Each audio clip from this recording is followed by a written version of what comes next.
دیکھیے سطر کا تقاضے کیا ہے، گن لیجئے. لباس نبیذ ہونا چاہیے، باریک نہیں. حضور نے فرمایا اللہ کی لعنت ہو ان پر جو لباس پہن کے بھی ننگی ہوتی ہے. باریک اتنا لباس ہے یا چست اتنا لباس ہے؟ ڈھیلا ڈھالا ہونا چاہیے، نبیذ ہونا چاہیے. لباس کے اندر یہ دو حصے جو ہیں وہ لازم ہیں. اور پھر سینے پر، اب ظاہر بات ہے کرتا پہنا ہوا ہے، ڈھیلا ڈھالا ہے، پھر بھی یہ سینے کے ابھار تو ظاہر ہو جائیں گے. ان پر ایک اضافی اوڑھنی سر پر سے لے کر اور اپنے اس گریبان کے اوپر بکل مار لینا، تاکہ یہ جو نسوانی حسن کا دوسرا مظہر ہے، پہلا چہرہ سب سے بڑا چہرہ. اب جو لوگ کہتے ہیں چہرے کا پردہ نہیں ہے، تو خدا کے بندو پھر پردے کی ضرورت کیا ہے؟ نسوانی حسن اگر اس میں اٹریکشن ہے، وہ کہاں ہوتا ہے سب سے بڑھ کر؟ مظہر اول کون سا ہے نسوانی حسن کا؟ چہرہ ہی تو ہے. اب میں ذرا شرم کے ساتھ کہہ رہا ہوں، لیکن یہ اپنی شاعری کے کچھ الفاظ آپ کو سنا رہا ہوں. یہ لب لعلین کہاں ہوتے ہیں؟ چہرے پر ہوتے ہیں یا کہیں اور ہوتے ہیں؟ یہ عارض گلگوں یہ کہاں ہوتے ہیں؟ چہرے پر ہوتے ہیں یا کمر میں لگے ہوتے ہیں؟ یہ چاہے زقن، تھوڑی میں اگر کچھ کھڈا پڑا ہوا ہو، چاہے زقن. یہ تعریفیں جو شاعری میں ہوتی ہیں یہ کہاں ہوتا؟ یہ مژگاں کے تیر یہ کہاں ہوتے ہیں؟ یہ نرگسی آنکھیں یہ کہاں ہوتی ہیں؟ اور ستواں ناک یہ کہاں ہوتی ہے؟ چہرہ ہی تو ہے. سب سے بڑی اٹریکشن تو چہرہ ہے. اسی کو نہ چھپایا تو پھر اور کیا چھپایا؟ ہاں دوسری چیز، چھاتی کے ابھار بہت اٹریکٹیو ہوتے ہیں انسان کے لیے. اس کے لیے یہ ہے کہ وَلْيَضْرِبْنَ بِخُمُرِهِنَّ عَلَىٰ جُيُوبِهِنَّ. کرتا بھی نبیذ کپڑے کا ہو، کرتا جو ہے ڈھیلا ڈھالا بھی ہو، شلوار اور نبیذ تر کپڑے کی ہو، ڈھیلی ڈھالی ہو، اور اوڑھنی کا بکل جو ہے اپنے سینے پر مار لیا جائے. اب اس کے بعد فرمایا وَلَا يُبْدِينَ زِينَتَهُنَّ إِلَّا لِبُعُولَتِهِنَّ. اب یہاں یہ زینت کا لفظ آ رہا ہے چہرے کے لیے، اور چہرے ہی میں کچھ سنگھار بھی ہوتا ہے. کچھ سرما لگایا ہوا ہے، فرض کیجئے کسی اور طرح کا کوئی زیور پہنا ہوا ہے، گلے میں پڑا ہے، کانوں میں بندے ہیں وغیرہ وغیرہ. یہ زینت چہرہ اور اس کے ساتھ کوئی بناؤ سنگھار کا معاملہ، جس کی کہ حضور صلی اللہ علیہ وسلم نے تلقین کی ہے.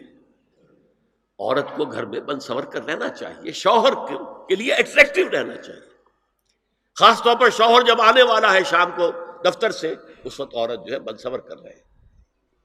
اس لیے کہ اصل مقصد کیا ہے؟ جتنی بھی انسان میں سیکشول انرجی ہے وہ مرکوز رہے شوہر اور بیوی کے درمیان. یہ فلسفہ ہے، ادھر ادھر نگاہ جائے نہ.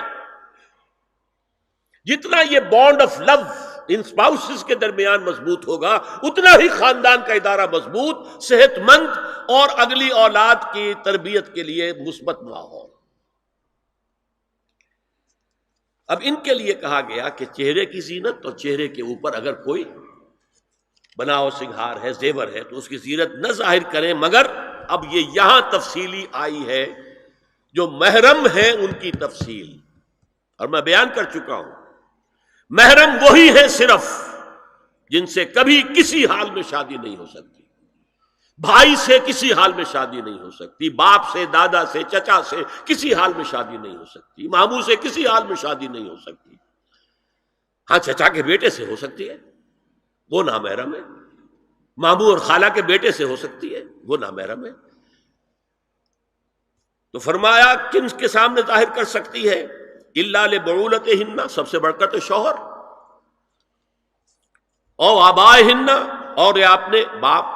اچھا باپوں میں نوٹ کی دی، باپ حقیقی ہو، اخیافی ہو، اللاتی ہو یا رضاعی ہو، یہ چاروں قسم کے باپ اس میں شامل ہوں.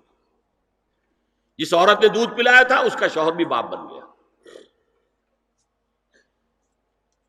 او آبائے بعولتہن، اپنے شوہروں کے باپ، یا ابنائہن، ان کے اپنے بیٹے، بیٹوں میں بھی آئیں گے چاروں، اللاتی اخیافی عینی اور رضاعی، او ابنائے بعولتہن، اور اپنے شوہروں کے بیٹے، ہو سکتا ہے شوہروں کی اور بیویاں بھی ہوں تو ان کے بیٹے بھی، جو ستیلے بیٹے ہیں وہ بھی محرم ہیں، ان سے کسی شکل میں کبھی شادی نہیں ہو سکتی۔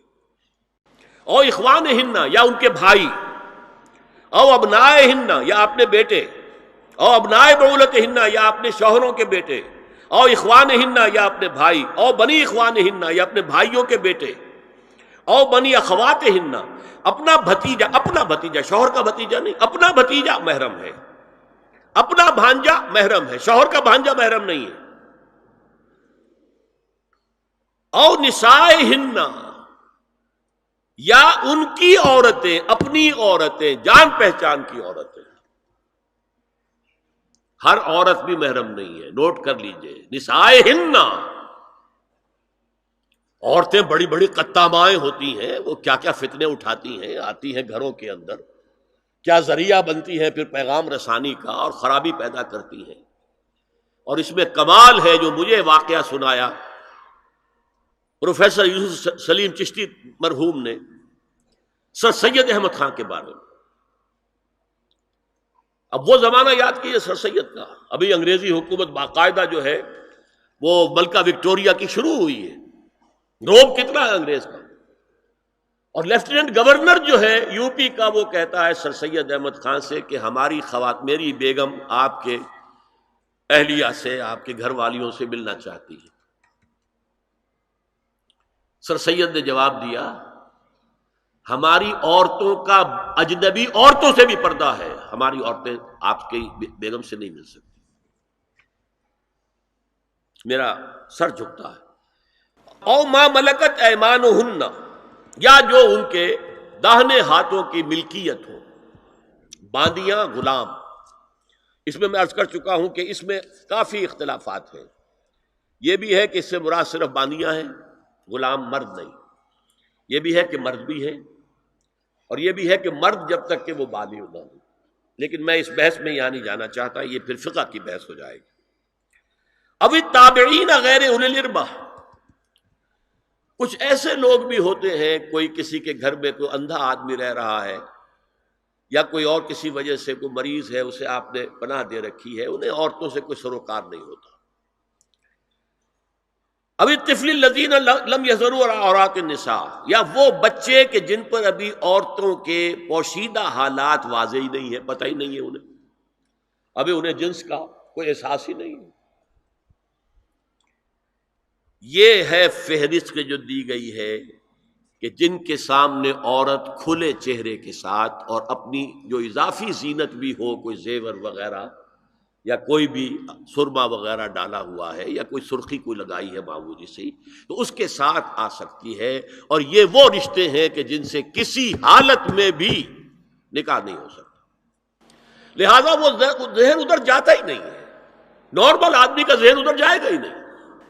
ہم رہ رہے ہیں کہ اب نارمل فضا کے اندر، جس کو میں نے کہا انسیسٹ بڑھتا جا رہا ہے، اس کی مثالیں ہمارے معاشرے کے اندر اب بڑھتی چلی جا رہی ہیں۔ وَلَا يَضْرِبْنَ بِأَرْجُلِهِنَّ لِيُعْلَمَ مَا يُخْفِينَ مِنْ زِينَتِهِنَّ، اور چلتے ہوئے اپنے پاؤں زور سے نہ ماریں کہ ان کی زینت ظاہر ہو جائے۔ اگر کوئی پازیب پہنی ہوئی ہے، کوئی جھنجھنوں وغیرہ ہے، تو اب اگر پاؤں مار کر چلے گی تو خام خواہ ذہن جائے گا بیٹھے ہوئوں کا کہ کوئی خاتون جا رہی ہے، پلٹیں گے، دیکھیں گے، نگاہ دیں گے۔ یہاں تک اس کے علاوہ یہ بھی ہے، تعطر کے بارے میں فرمایا ہے کہ اگر عطر لگا کر کوئی عورت گھر سے نکلی ہے، اذا استعارت المرأة فمرت على القوم ليجدوا ريحها فهي كذا وكذا قال قولا شديدا۔ یہ ابو داؤد کی روایت ہے، حضور نے فرمایا جب کوئی عورت عطر لگا کر، خوشبو لگا کر نکلتی ہے کہ لوگ اس کی خوشبو سونگیں یا اس پر مطلع ہو جائیں تو ایسی ہے، ایسی ہے، بہت سخت الفاظ حضور نے استعمال کیے کہ جس کو راوی نے نقل نہیں کیا۔ هي الحلقات تحفظني بآيات من القرآن، هي الحلقات تملأني بحب المصطفى العدنان، هي الحلقات تحفظني